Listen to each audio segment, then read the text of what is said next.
첫 번째 조서를 대신하는 아하수에로 왕의 두 번째 조서가 선포된 지 약 9개월여의 시간이 지났습니다. 아달월 곧 12째 달 13일은 왕의 어명을 시행하게 된 날이라.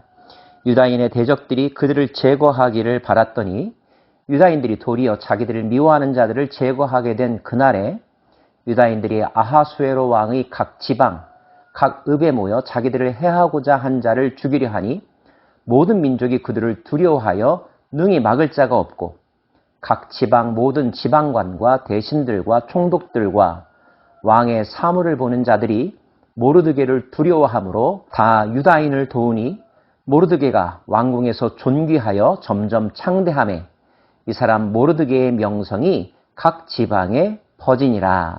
아하수에로 왕 12번째 되는 해, 그 해에 유다인들은 죽다가 살아났을 뿐만 아니라 사람들은 모르드게를 두려워했고 모르드게 출신 민족인 유다인들을 함부로 대할 수가 없었죠. 드디어 예정된 날이 되었습니다. 아달월 13일입니다.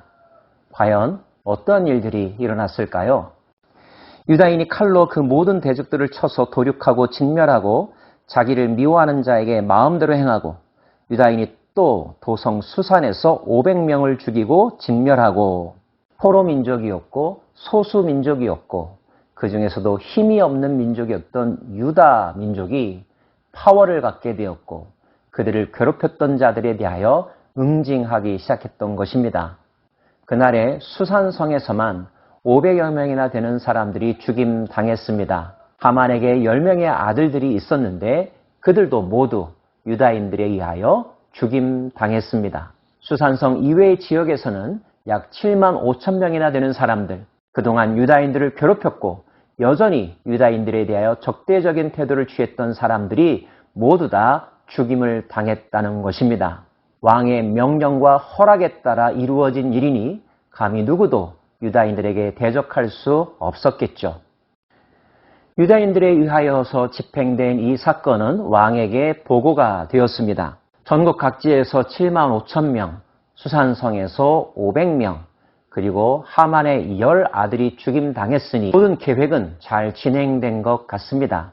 왕은 여전히 에스더에 대하여 절대적인 신뢰와 호의를 가지고 있는 것 같습니다. 내 명령에 따라 수산성에서 이런 일이 일어났으니 다른 지역에서도 내 명령이 그대로 집행되었을 것이다. 혹시 더 바라는 것이 무엇이냐? 있으면 말해보라. 이렇게 이야기한 거죠. 하지만 에스더는 거기에 더하여 왕에게 청합니다. 에스더가 이르되 왕이 만일 좋게 여기시면 수산에 사는 유다인들이 내일도 오늘 조서대로 행하게 하시고 하만의 10 아들의 시체를 나무에 매달게 하소서 하니 적어도 수산성에서는 오늘 하루뿐만 아니라 내일까지도 그 일을 진행하도록 허락해달라는 것이었습니다. 왕이 그대로 행하기를 허락하고 조서를 수산해 드리니 하만의 10 아들의 시체가 매달리니라. 아달월 14일에도 수산에 있는 유다인이 모여 또 300명을 수산에서 도륙하되 그들의 재산에는 손을 대지 아니하였고 정리하면 이렇습니다. 13일에 수산과 전국 각지에서 유다인을 괴롭혔던 자들 그리고 괴롭히는 자들에 대한 응징이 일어났는데 도합 75,500명하고도 10명의 하만의 아들들이 죽임을 당했습니다. 그리고 사람들은 그 다음 날인 14일 잔치를 벌였죠. 하지만 수산성에서는 하루 더 응징이 진행되었습니다. 14일에 300명이나 되는 원수들이 더 죽임 당했다는 거죠. 그렇다면 수산성에서는 모든 것이 끝난 다음에 이루어지는 잔치가 언제 있었을까요? 예, 그렇습니다. 15일에 잔치가 벌어졌습니다. 아달월 13일에 그 일을 행하였고 14일에 쉬며 그날에 잔치를 베풀어 즐겼고 수산에 사는 유다인들은 13일과 14일에 모였고 15일에 쉬며 이날에 잔치를 베풀어 즐긴지라. 유다인들은 비로소 안도의 한숨을 쉴 수 있었겠죠.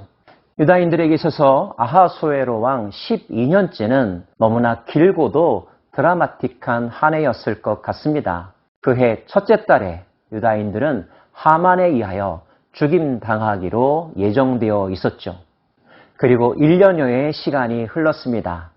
그해 마지막 달 아달월 13일에 피비린내 나는 큰 사건이 페르시아 제국 각처에서 일어났는데, 원래 죽음당하기로 했던 유다인들이 아니라 유다인들을 괴롭혔던 자들, 유다인들에 대하여 여전히 적대적인 태도를 가졌던 자들이 죽임당함으로 그 해가 마무리되고 있습니다.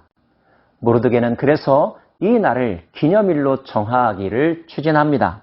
14일과 15일 이틀에 걸쳐서 큰 잔치를 베풀고 그날을 기념일로 정하라는 것입니다. 후대 사람들이 물었겠죠. 왜 잔치합니까? 그러면 13일의 사건을 이야기할 수밖에 없었겠죠. 13일이 원래 어떠한 날이었었는지, 그런데 그 날이 어떤 날로 바뀌었는지 조상들은 후손들에게 이야기했을 것입니다. 어떻게 그런 일이 가능할까요? 글쎄다. 에스더라는 사람이 있었고 모르드게라고 하는 사람이 있었단다. 그러나 그보다 더 중요한 역할을 하신 분이 있는데 그분이 바로 하나님이시란다. 하나님은 우리 민족을 사랑하셨단다. 하나님은 우리 민족을 지켜주셨단다. 하나님은 하나님의 공의를 실현함으로 우리를 죽음에서 건져내셨단다. 왜 불임절이라고 부르죠? 무리가 부르의 이름을 따라 이 두 날을 불임이라 하고, 유다인이 이 글의 모든 말과 이 일에 보고 당한 것으로 말미암아 뜻을 정하고 자기들과 자손과 자기들과 화합한 자들이 해마다 그 기록하고 정해놓은 때 이 두 날을 이어서 지켜 패하지 아니하기로 작정하고, 각 지방, 각 읍, 각 집에서 대대로 이 두 날을 기념하여 지키되 이 불임일을 유다인 중에서 패하지 않게 하고 그들의 후손들이 계속하여 기념하게 하였더라. 부르라고 하는 말은 원래 제비 뽑다의 제비라는 단어입니다. 하만이 그해 초에 제비를 뽑았습니다. 그래서 정해진 날이 아달월 13일이었죠. 하지만 불임절은 13일이 아닌 14일과 15일입니다. 그날은 누가 정해주셨을까요?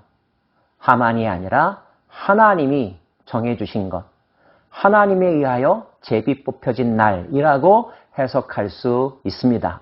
하나님이 주신 선물의 날이라고 하는 고백이 담겨져 있죠. 사람들은 구장의 기록을 통하여서 지난 1년 동안 있었던 복잡한 사건이 유대인들의 웃음, 유대인들의 잔치로 최종적으로 마무리되는 것에 대하여서 안도의 한숨을 쉴 것입니다. 하지만 어떤 사람들은 유대인들에 의하여 죽임당한 7만 5천 이상의 사람들에 대한 아쉬움을 가질 수도 있을 것입니다. 혹시 여러분 1945년 일본에 떨어진 원자폭탄 투하 사건 아시지요? 그 투하 사건으로 말미암아 수많은 일본 사람들이 죽임당했습니다. 하지만 그것을 범죄 행위라고 말하지는 않습니다. 전쟁을 먼저 일으키고 수많은 사람들에게 피눈물을 흘리게 했던 전쟁 범죄에 대한 심판이기 때문이죠. 아달월 13일에 일어났던 유대인들에 의한 복수 사건도 그렇게 해석해야 합니다. 하나님과 하나님의 백성들을 대적하고 괴롭히는 자에 대한 하나님의 의로운 심판이라고 말이죠. 특히 오늘 말씀에는 그들이 원수들을 도륙하되 그들의 재산을 탐하지 아니하였다라고 하는 표현이 2번이나 나옵니다. 이 표현은 매우 중요한데요. 그것은 사울 왕과 관련이 있습니다. 사울 왕 때에 하나님의 허락을 받아 아말렉과 전쟁을 치루었죠. 사울은 승리했습니다. 하지만 그가 하나님의 뜻을 완전히 순종하지 않았는데요. 그것은 아말렉과의 전쟁에서 얻었던 전리품들을 횡령했던 것입니다. 그때 사무엘은 모든 것을 하나님의 말씀대로 하지 않았던, 진멸하지 않았던 사울의 행동을 책망합니다. 순종이 제사보다 낫다는 말씀이 바로 그때 나온 말입니다. 오늘 유다인들이 원수들을 진멸하였지만 그 재산을 탐하지 아니하였다는 것은 사울의 실패와 불순종을 회복한 사건이라고도 말할 수 있습니다. 또 한 가지 덧붙여서 생각할 것은 왕의 두 번째 조서가 내려진 지 약 9개월여의 시간이 있었다는 것입니다. 그 기간 동안 대적들은 무엇을 했을까요? 그들이 행했던 행동들에 대하여 반성했다면, 그리고 더 이상 유다인들을 괴롭히는 일을 자행하지 않았었다면 얼마든지 조서는 하나님에 의하여 바뀌어질 수도 있었을 것입니다. 예정대로 되었다는 것은 그 예정일이 올 때까지 어떠한 의미 있는 변화도 달라진 모습도 없었다는 것을 의미합니다. 하나님은 폭력적인 분이 아니십니다. 인간들의 죽음의 피를 즐거워하는 분도 아니십니다.